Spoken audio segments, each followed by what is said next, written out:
reading those emails that are coming through from that email address. So for today, we are going to be going again over what it's like to look into a single member to get all the data you're looking for on a specific member.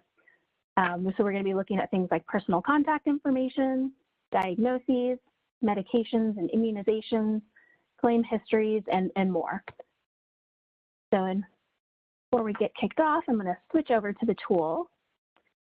Once you come to the tool login page, this is what you'll see. So it's just, again, a warning that you are entering U.S. government information. This is all HIPAA protected, and you need to make sure that you're consenting to those rules and objectives. And it matches similarly to what you've signed up for when completing your AUP and RAR to request access to the tool. So today I'm going to be logging in, again, as a practice administrator.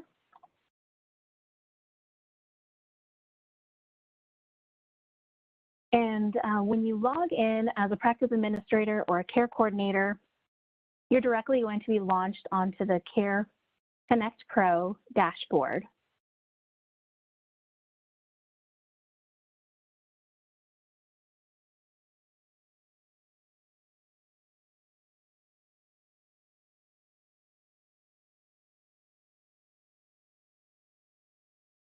So this is going to give you a quick snapshot of a lot of different information for your practice. I did get some emails that some individuals in yesterday's meeting were seeing this for the first time. They weren't able to make the CCT 101.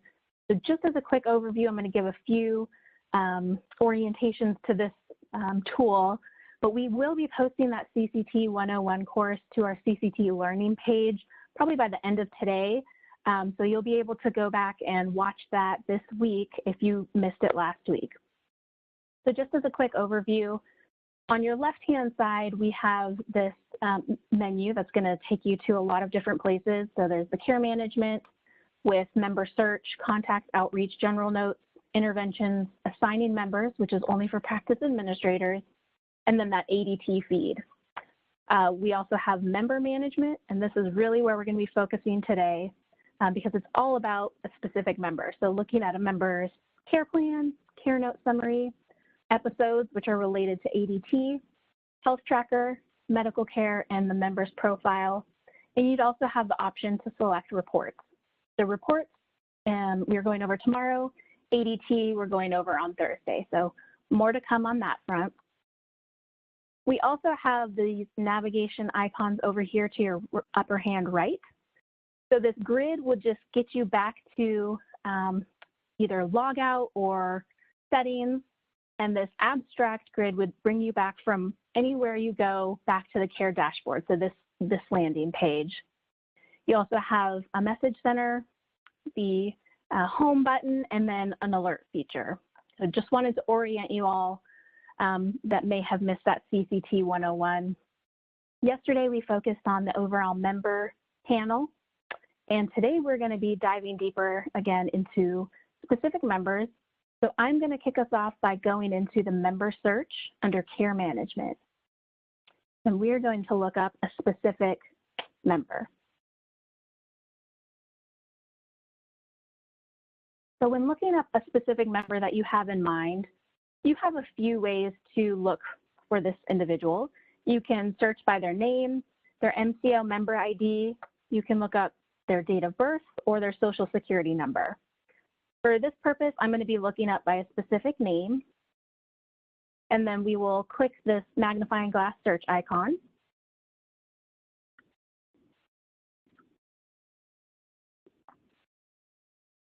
You can see when it loads, it's going to bring up the same information you would have seen when looking at the member panel. You have their name, date of birth, their age, gender, health plan, member ID, social security number, primary and secondary care coordinator if those had been assigned by the practice, the assigned PCP, the member's phone number, their risk, and their risk score, which is based on the CDPS plus RX. And you also have the chronic conditions. And again, just a reminder, these triple dots mean that there's more chronic conditions. So you can see this individual has several chronic conditions that they're managing. So to go deeper into the specific member, we're going to choose this hand icon and click that. And it's going to bring us to the member's care plan.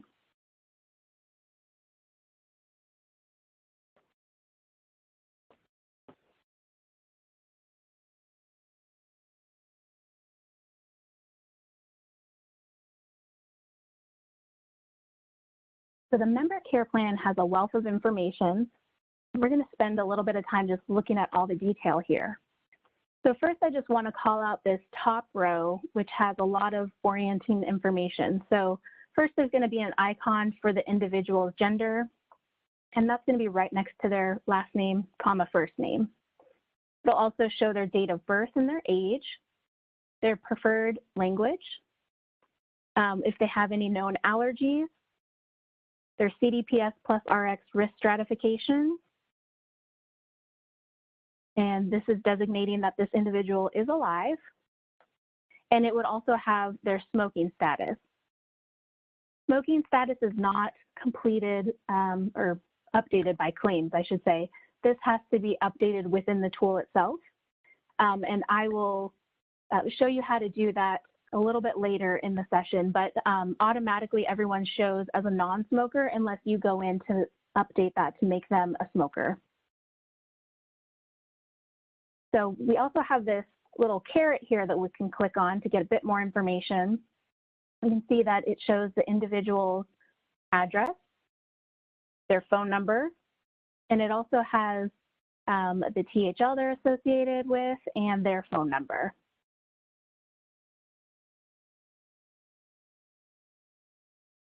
Scroll down a bit, we see that they also have all the programs that they are enrolled in listed here, and it shows the effective date, program enrolled on date if that's available, and the specific program and their status. So we can see this individual is a member of the MTM program, they're part of THL, their status is attributed but not enrolled, and they're also active with their PCMH. So again, we know this is helpful knowing that individuals are enrolled in multiple programs. We also can see their primary diagnoses here, and this is based on the highest paid out claim. So we can also look, there's a couple icons over here I want to point out. This view all, if you click on that, it would bring up any other primary diagnoses this individual may have.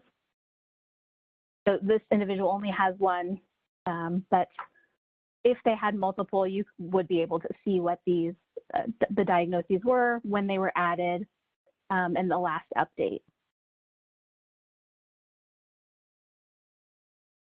So the care plan also has chronic conditions that are being managed. So it will only list the top 3. These are all based on claims, but we can see that, again, there's more icons over here. So we're going to click the View All. And this shows the several chronic conditions that are being managed for this member. And again, these are all based on claims. So there is the ability to use this plus icon if you need to add another chronic condition manually. But again, the claims will auto-populate any of the chronic conditions here for you. The next section is this health tracker, and these are not going to auto-populate based on claims. So if you were wanting to track weight or blood pressure within the tool, these would have to be manually entered to show any information. And just want to remind everyone, the CCT is not the source of record, so we understand if you do not want to use these features to track information, it is just a helpful tool for care coordination purposes. And we just want to stress again that your EMRs would be the source of record for these items. So the next area I want to point out is the evidence-based gaps in care. This is definitely a big one for care coordination. So you can see this individual has one care coordination that they have been followed for, which is controlling high blood pressure. And we can see currently that they have actually met their gap in care. So their blood pressure is being controlled. And this was last updated just a couple weeks ago. If we wanted to see more information, we would again click this eye icon. And this would just give you the ability to scroll over and get a hover over of what the definition is for the measure. Again, we can see that this individual has the green check mark, which means that they are compliant. If they were not compliant, you would have the red X. If they were excluded for any other reason, they would have this blue plus sign.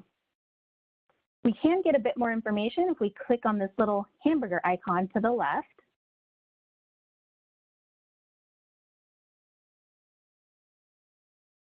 So we can see the results log. It's showing that the information to close the gap of care was entered by an admin health EC.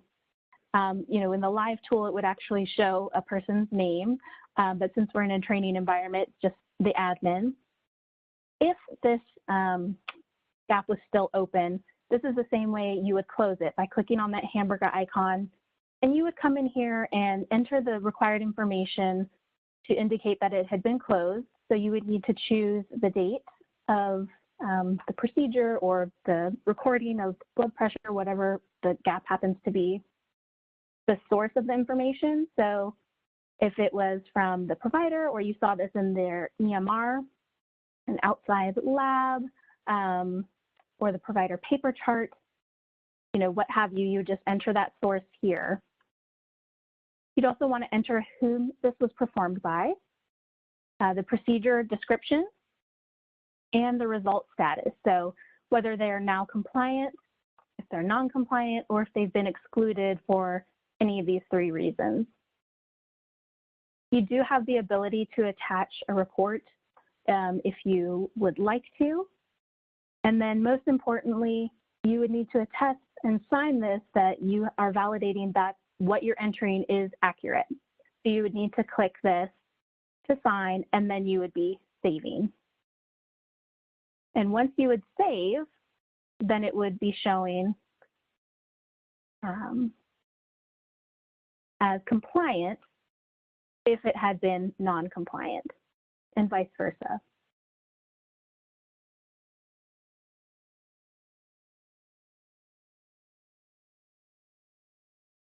And we do have a question. Do you all accept supplemental data, or do gaps in care close by claim only? It's a great question. So for closing the gaps in care on the CCT, they can definitely be closed manually, because that can help with, the care coordination. But at the MCO level, when they're looking at performance and for true count of what has been closed, it is based on claims.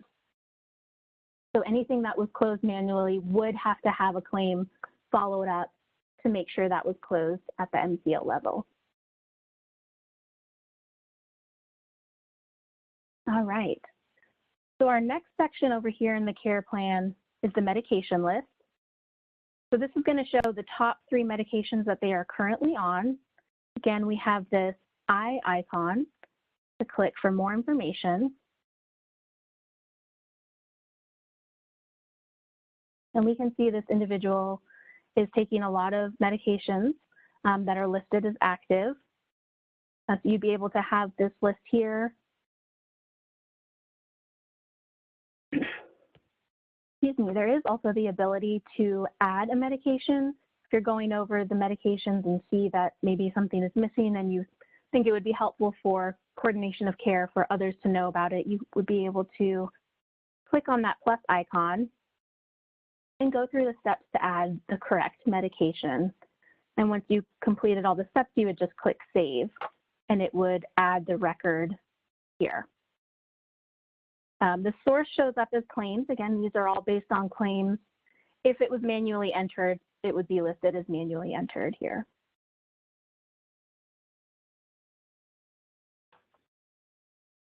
The next section is the risk score. So this is this member's prospective risk score. If you hover over it, it does give you a just brief overview of what the prospective risk score is. Again, this is based on the CDPS plus RX risk stratification.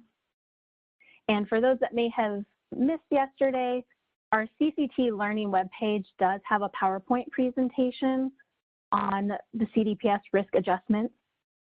So I'm going to go ahead and copy this and paste it in to the chat in case anyone is needing that. And our CCT Learning webpage has a lot of other great information for those who are looking for it. And just to point out also, this is the page where if you'd like to go back to watch any of these training sessions, they will be on our YouTube channel. So you would come to this training page and click that YouTube channel. It would take you to all of our previously recorded trainings.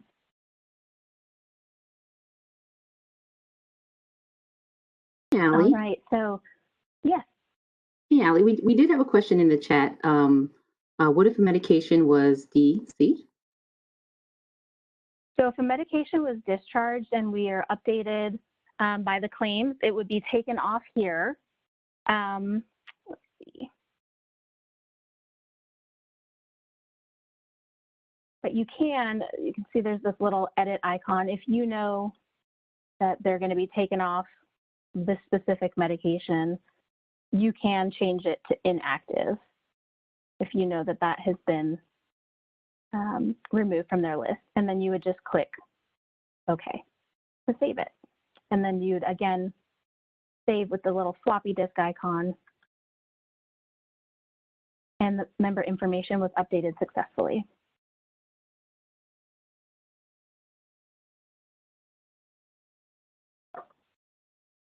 I think there's another follow-up to that question, Allie. I'll just read out the question to you. It's my understanding that with your answer then that any information submitted or altered within the CCT is for our benefit only. So all gaps in care or patient updates should be submitted into our EMR or via a claim. So the gaps in care would definitely not be finalized closed from an MCO perspective on performance until that claim has come through. And we're talking about entering blood pressure and weight, medication. The source of truth should definitely remain the EMR.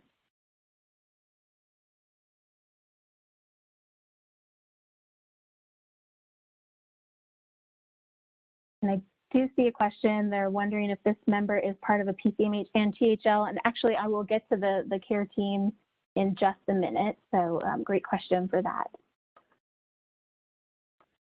So just to wrap up with the prospective risk score, we can see here that based on the claims and a lot of other information that goes into the risk stratification, this individual has a high risk score at 3.02. And it matches up here, just that quick view in the top bar, that this member is a high critical member. The next section is this problems, goals, barriers, and intervention. These would all have to be manually entered. There's not going to be any claims data that would populate this. So we have this information button, which just is a reminder of the green check mark being met. The red X is not met. And then this yellow multiple dots means it's in progress. So we can, for this purpose, we will click to add, and we can add a problem, goal, or barrier intervention.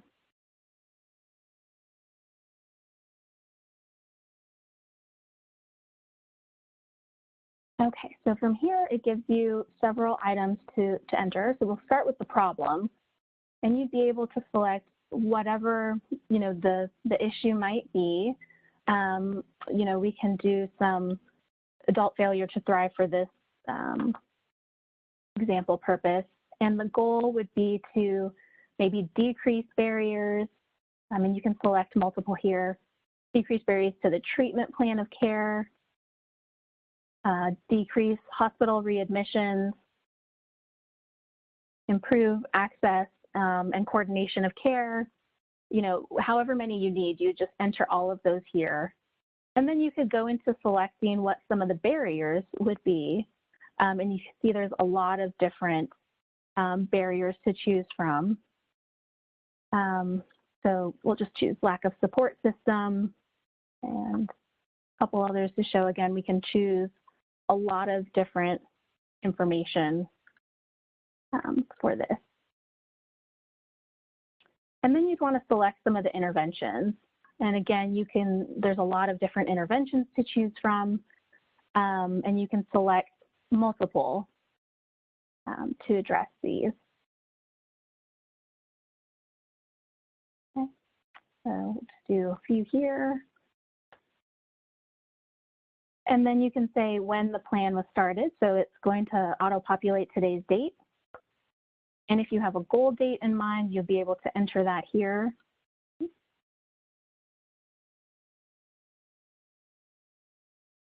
If you want to schedule an intervention on a specific follow-up date, perhaps their next appointment, you could make the goal date and the scheduled intervention align. And you can make this a recurring follow-up. So daily, weekly, bi-weekly, monthly, yearly, whatever is your preferred. So just for this, I'm going to change this to every Monday for a follow-up, and we'll click Save. You can see here they have it selected as recurrent, and it's in progress. If this is assigned to a specific care coordinator, you would just put that assigned to the specific care coordinator. If there's any notes that you wanted to add to this, you could do that here. This is free text. And then you'd click on the floppy disk icon to save. And now you can see that it's populating here with the problem barrier intervention right in the care plan. So it's helpful to have that, what the actual goals are, the barriers, interventions, scheduled interventions, due dates. You can see there's the note icon, last updated on, created by, and then created on. If you wanted to see more, again, we'd go to that eye icon and be able to get more detail. And so if they had multiple problems, goals, barriers, and interventions, they would all list out here for you.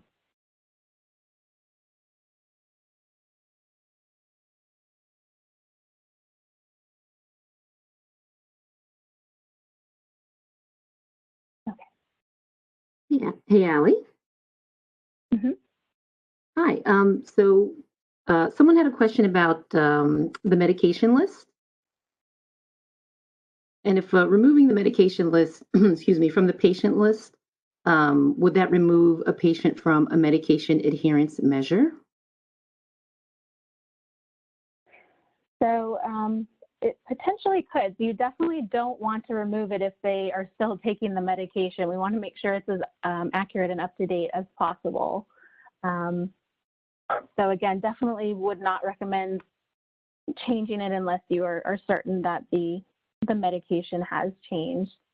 But if they, again, started up on a medication that was linked to one of those measures, then they could, again, become adherent. So it's, again, based on claims, if that came in that they were still taking a medication or started again, it would close that again if it had become open. And I do see there's a question on updated CCT. Does the updated CCT decrease claims data from the previous 2 to 6 month lag?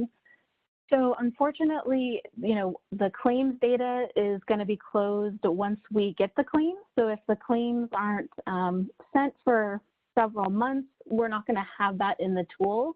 If they're sent pretty immediately, we're going to get it in the tool. Like, we're constantly getting information updated in the tool, but it does depend on some of the items when they are sent, especially claims. Hopefully that helps answer the question. All right, so the next section for the care plan is looking at the care team. So this can be really helpful for care coordination when members are part of multiple programs. So we can see here this member is part of a THL and a PCMH, and we can see their THL provider is Helen Ross McNabb Center, and it does have their phone number. And it also shows Jason Askew as the PCP and the phone number here, and that their PCMH is Summit Medical Group. So this is hopefully helpful. You can also click on the eye icon, of course, to get a bit more information if you're looking for that.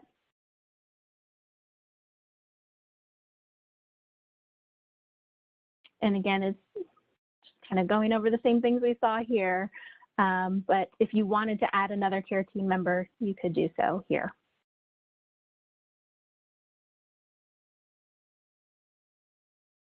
Okay, so and I do just want to clarify that adding the care team member, this is not how you would assign, as a practice administrator, how you would assign member to care coordinators. So I will go over that towards the end of this session. The last part of our care plan is a summary status, which is going to show the diagnosis group of the claims, their claims history, their prescription history, and their eligibility history. So we're just going to start with this diagnosis group, which is going to show you all of those diagnosis groups that they have kind of had associated with their claims. For the live tool, the cost section will all be zeros. We're not sharing that information at this time, but we still think that having the diagnosis and the claims history, et cetera, is going to be helpful to have that detailed information. So if we look into the claims history, we can see all the detailed claims associated with each of those diagnoses. And it'll go back as, pretty far actually. So this individual has 6 pages worth, 52 items of claims. If we wanted to see a bit more about a specific claim, we do have this plus icon over here to the left. We can go ahead and click on that. We can see that this was specifically for low back pain and they had a PT evaluation completed. You can also see their prescription history. And it'll show the medication name, when it was dispensed, when it was paid on, the strength, and the prescriber ID and last name. And then we also have TennCare eligibility information, which is really focused on the attribution to either PCMH or THL program. So if you're needing to kind of track when a member was attributed to your program, whether PCMH or THL, this is where you would come to look. You can see that this individual is effective as of September as an active THL member, and they're with a PCMH also as of September as well. And you can see that they had a few other instances being in PCMH and THL as well.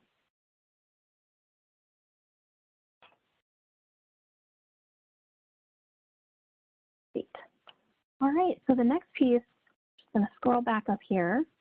Just want to show you this other menu on the right-hand side.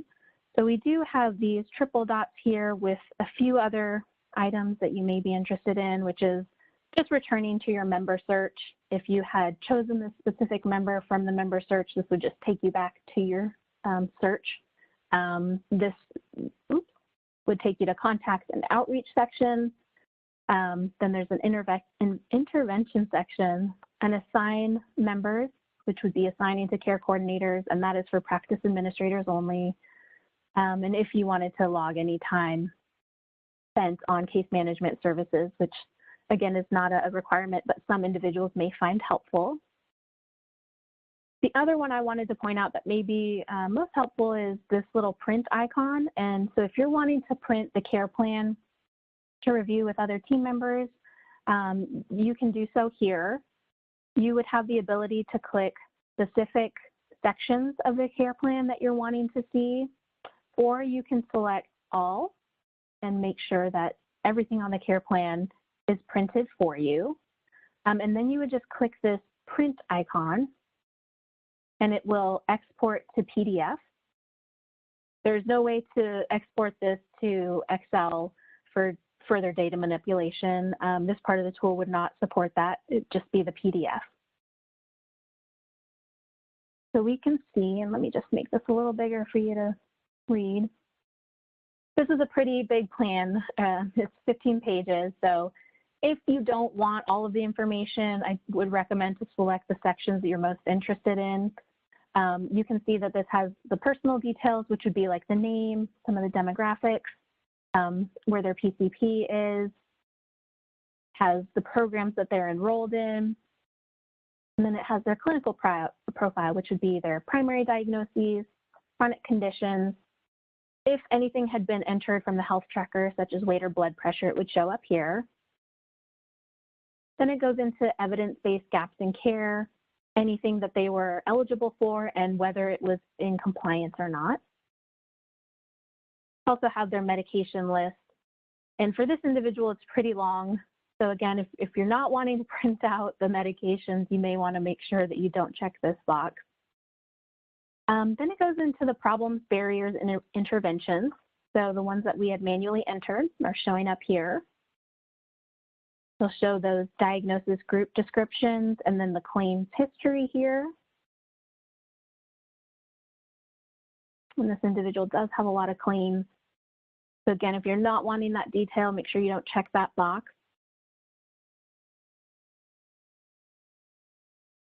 And we have their prescription history.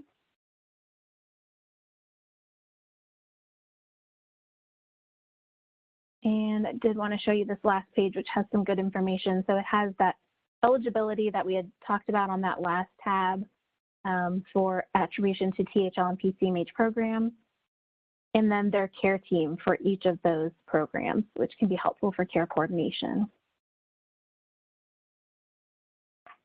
Any questions on the care plan at all, whether it's in the actual tool itself or what you're able to print on the PDF?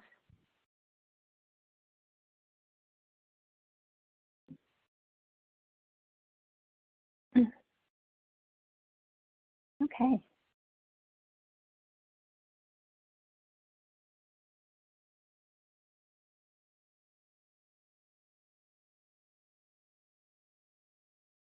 Okay, so the next section we're going to go to is, again, over here under the member management left-hand menu. We're going to go to episodes, and this is related to ADT. So it's really talking about the episodes they have ADT related. We are working to get that changed because we know it can be confusing with episodes of care. So we're hoping to have this changed, but for the immediate rollout, it's probably going to be episodes. So again, episodes is related to an individual's ADTs. So when you come to this, it's going to pull up, again, that specific individual we have been working with, and it's going to automatically populate with the last 3 months of any ADTs with inpatient, emergency, outpatient, or ambulatory. If you're wanting to just see specifically inpatient, you could just, deselect these others and stick with the inpatient or, what your specific search is. You can also choose a specific time range. For this purposes, I'm just going to choose 6 months and leave it as all visit types. And I'm going to click the magnifying glass to search. All right. And so we can see this specific individual has only had one ADT within the last 6 months. So they were admitted to the hospital on 8/15 and discharged on the 17th of August. It was an inpatient visit, and it shows their attending physician, the source, which would be who had sent the ADT information. So this is specifically Park West Medical Center. And if the hospital had completed what that primary diagnosis was, it would be populating here.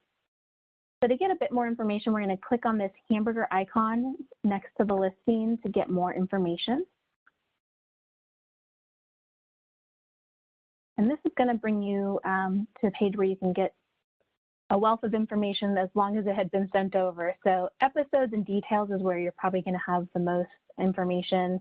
And again, it's just that member name, the admitted on, discharged on, and it also has the admitting physician and attending physician. It would have the MRN from that hospital that he was in, and again, indicating this was an inpatient visit at Park West Medical Center. You can also see that he was in the surgical unit and what unit he was on.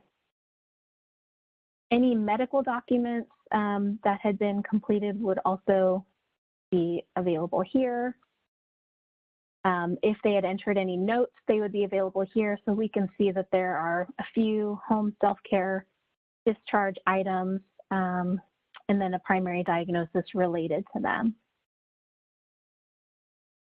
If any labs or radiology had been sent, these are usually not going to be populating at this point, but this is where they would populate.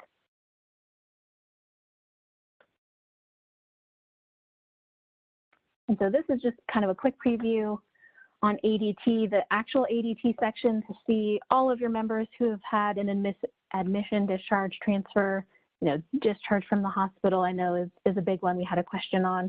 We will go over that on Thursday, how to find all your members in the overall ADT session.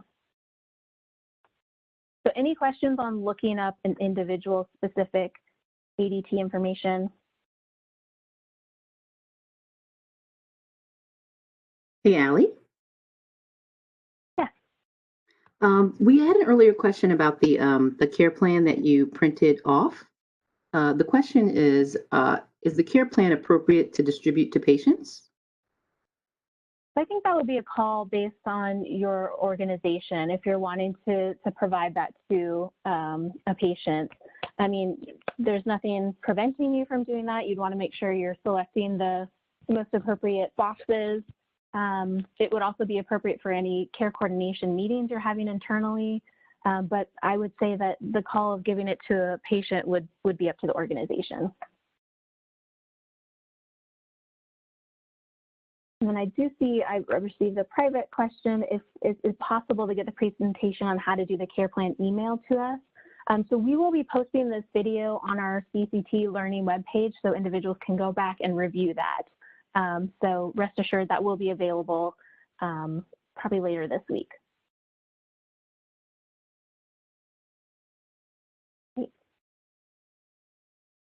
All right, so the next section, we're going to go to the medical care section, which is another place that you'll probably be navigating to often for individuals. This is where it's going to show, again, those diagnoses, any medications, procedures. This is where if, for example, you had them marked as a non-smoker but wanted to add indication that they were a smoker, you'd come here to the social history, and we'd click this plus icon. And let's see. I'm going to turn this off just so I can try and show you again. So if this had been updated before, it's not wanting to let me delete it right now. If this had been turned off and made a non-smoker, you could just turn it back on again. There we go. And you can also, here we go, edit.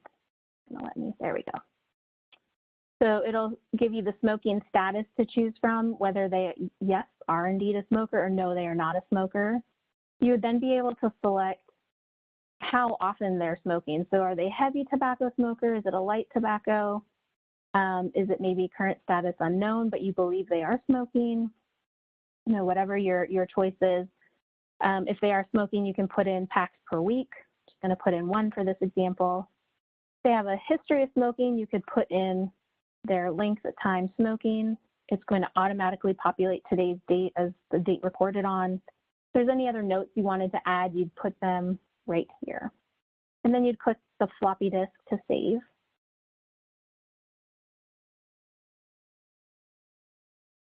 And so that's how you would change the status from non-smoker to smoker.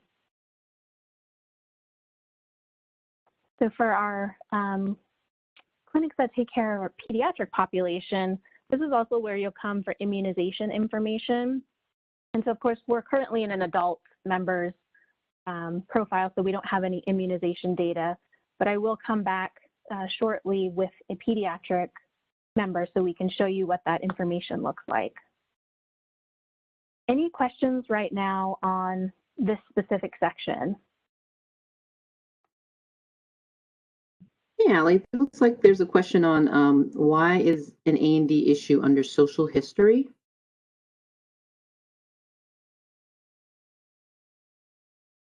So if we're talking about smoking status, that just happens to be where it was placed by the provider, by the vendor, I should say.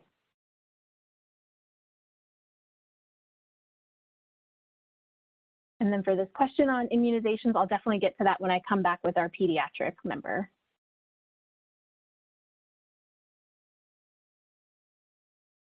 All right, so it looks like we have a lot of questions on the immunization. So I just want to get to our last section with this adult member before I move on to the pediatric view. So I'm going to go next to this member profile.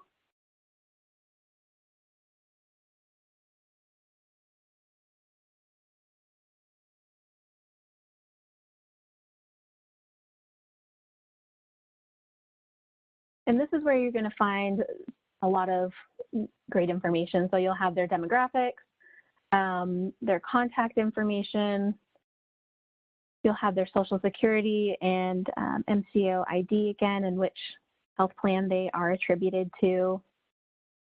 You also have, you know, that they've had a couple ADT data feeds coming over from Park West Medical Center, that they're attributed to PCMH and THL, and the 834 is the file that indicates TennCare eligibility. So if there was an emergency contact, this is where you would want to place that.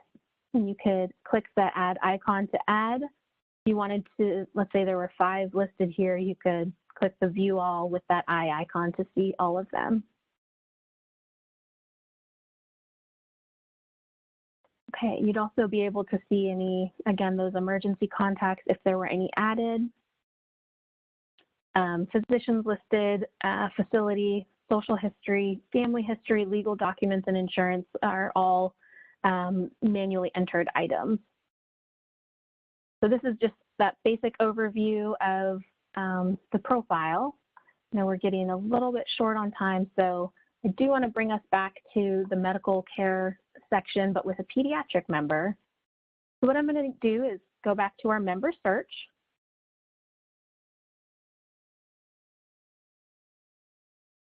And I am going to search by MCO member ID this time to find our specific pediatric member to view.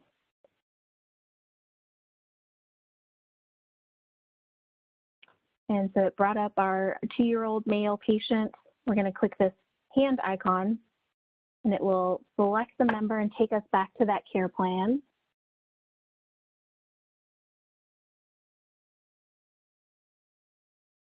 We have all the other information we had seen on the previous members, and see based on his age, we have different gaps in care since he's eligible for specific vaccines.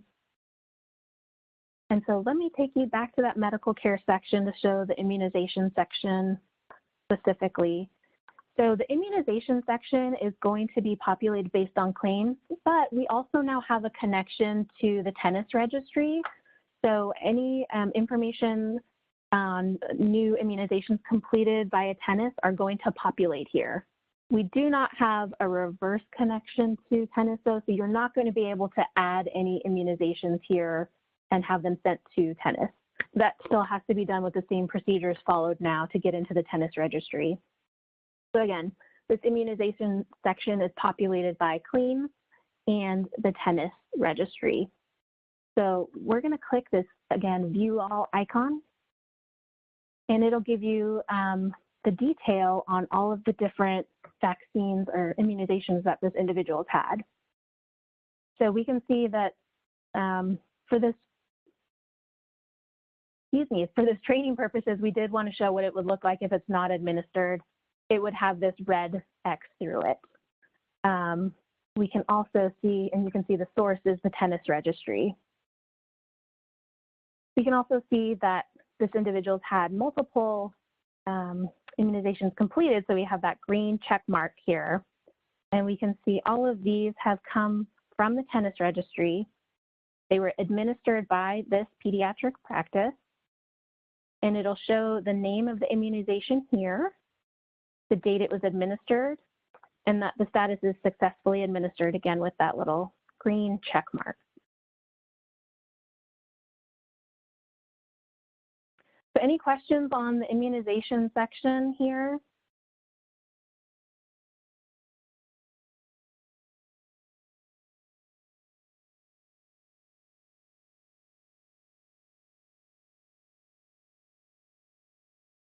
Okay, I did want to go back. There was a question if THL members would be able to see immunizations. Yes, if your THL member is also part of a PCMH, you would definitely be seeing who their care team is. You'd also see their immunizations. Anything that they were eligible for would be populated here. This is only for our pediatric population, though. It's not going to show anything for adults. Hopefully that answers your question.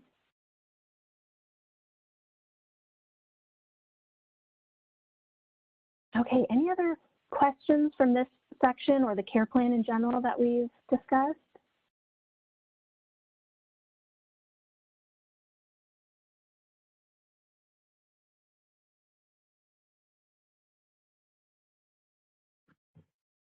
Hey, Allie. I think we had a question earlier on, maybe in the previous example, that someone saw the name of the THL, but where's the name of the PCMH? Because I think that member was in both programs. Yes. So let me go back to the care plan. Just for the sake of time, since we are running out, I won't go back to the specific individual we saw, but if this individual had been in multiple, you'd see all of their care team here. So we can see the PCMH's Summit Medical Group, which it was listed the same for the last example.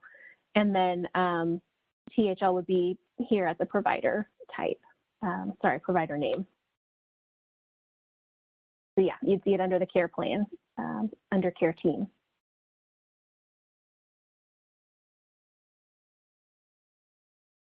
Great.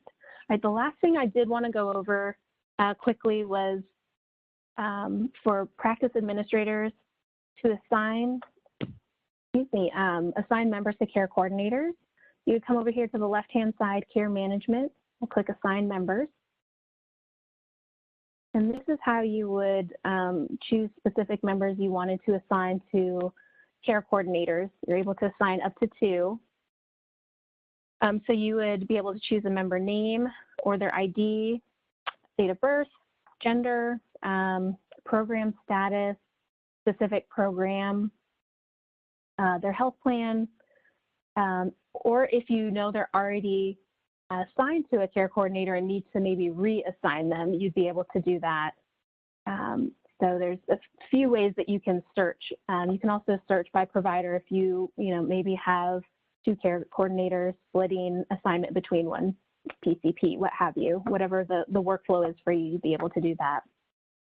I will also say that we are working to transition all of the current and active assignments to care coordinators from Altruista to the Health EC platform. So anything indicated as still being an active assignment will be active in the Health EC's platform. If it was denoted that the assignment had ended or inactive in Altruista, those members would have to be reassigned once you're in the Health EC platform. But hopefully it will limit the number of individuals needing to be assigned. So for just a quick example, I do want to show you what it would look like if we chose a provider to assign members to a care coordinator, specific care coordinator. So we'll just choose a couple different physicians. And we'll do the search.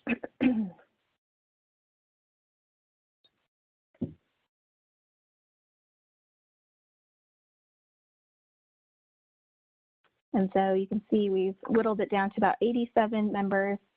From here, you would just click on the members that you want. So let's say you're going to choose this whole first page to be assigned to someone specifically. You can go ahead and do that. You'll click this check mark up here. If you wanted to do the first 2 pages, you can also do that. So you would just scroll over to the second page and do the same thing. And it's going to save that first selection also. So you can do 1 and 2 at the same time and not lose any of those check marks. And then what we're going to click is this little human with the check mark next to it, and that just means assign members. So we'll click that. And here you would select the specific care coordinator you want to assign them to. If you wanted to assign them to a secondary care coordinator, you could also do that. So once you chose the correct care coordinators, you would just click the assign with the check mark, and it would save that for you. And this way, then, all of these members would be able to be pulled up in the member search by looking up the specific care coordinator, which could make it helpful for, those care coordinators just trying to identify their specific members, and a lot of other things, getting alerts on when any of those members were admitted, discharged, or transferred within the hospital.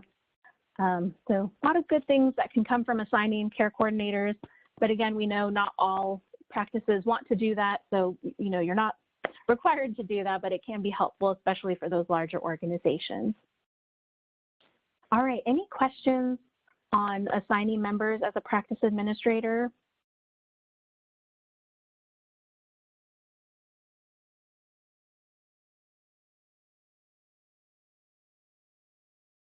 Questions on the care plan?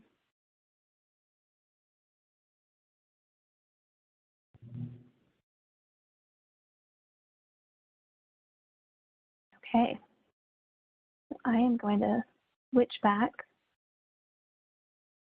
Just a few reminders. So tomorrow we'll be focusing all on quality measures and reports. Thursday we'll be focused on ADTs. Stay tuned on the specific date of the release for the new CCT. We'll be sending that out as soon as we're able. Also a reminder, again, if you haven't completed your acceptable use policy or remote access request forms, please get those completed and submitted as soon as you're able. If you can't find it or maybe you feel like you didn't get it, please email tencare.cct@tn.gov so we can get that sent out to you. And just a reminder that TenCare has a new policy that consumer domain email addresses are only permitted by exception. We're really trying to get high security protocol for everyone using the CCT since there is so much PHI and HIPAA related information. So we're really trying to get everyone to move to a professional organization domain email. But again, if you have a consumer domain email, which would be like at Gmail or at Yahoo, please email tencare.cct@tn.gov with your specific situation and why you feel like you need to have an exception. These are only granted on a case-by-case basis for some small organizations that really are not able to obtain a professional domain. So with that, we're going to pop up the poll for today's session. If you can give us some feedback on how we did today, that'd be fantastically helpful. And I will also be answering any questions that come in through the chat box while people are doing that poll. Once you've completed the poll, please feel free to leave, and thank you again for joining us, and we look forward to seeing you all tomorrow. So thanks so much.